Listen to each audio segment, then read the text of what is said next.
আজ রাস্তায় বাইকে যেতে যেতে হঠাৎ চোখে পড়লো একটা ছোট্ট ফ্রুট চাটের দোকান। থেমে গেলাম, বললাম, দাদা, একটা স্পেশাল ফ্রুট চাট দিন তো। আর অমনি দাদা একে একে ফলগুলো কেটে কেটে প্লেটে দিতে থাকলেন। প্রথমেই নরম মিষ্টি পেঁপে, তারপর টাটকা আপেল, এরপর রসালো লাল তরমুজ, তারপর এলো আজকে সব থেকে বেশি চমক, একটা খুব ইউনিক ফল, পার্সেমন। রাস্তায় এত রেয়ার ফল দেখবো ভাবতেই পারিনি।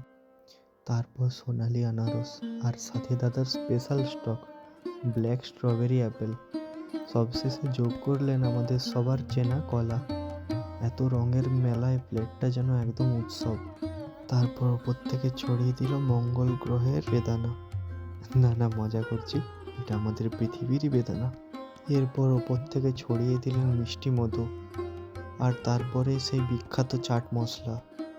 আর অবাক করার বিষয় কি জানেন তো, এত কিছু দিয়ে মাত্র 50 টাকা। ভাবা যায়? ওহ, এটা তো পুরো দিনের সেরা মোমেন্ট। হাতে পেলাম সেই রঙিন ফ্রুট চাট। চলুন তাহলে লোকেশনটাও এবার তাহলে দাদার মুখ থেকেই শুনে নি। आपका लोकेशन बोल देना थोड़ा सा। University road, electric Pune front, Mahalakshmi फल भंडार।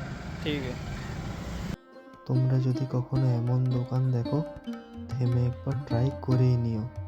হয়তো তোমারও দিনটা আমার মতো স্পেশাল হয়ে যাবে। আর মাত্র 50 টাকা দিয়ে এত কিছু ভাবাই যায় না। প্রথম বাইট খেতেই মনে হলো ফলের মিষ্টি স্বাদ আর মশলার ঝাঁঝ কম্বোটা অসাধারণ।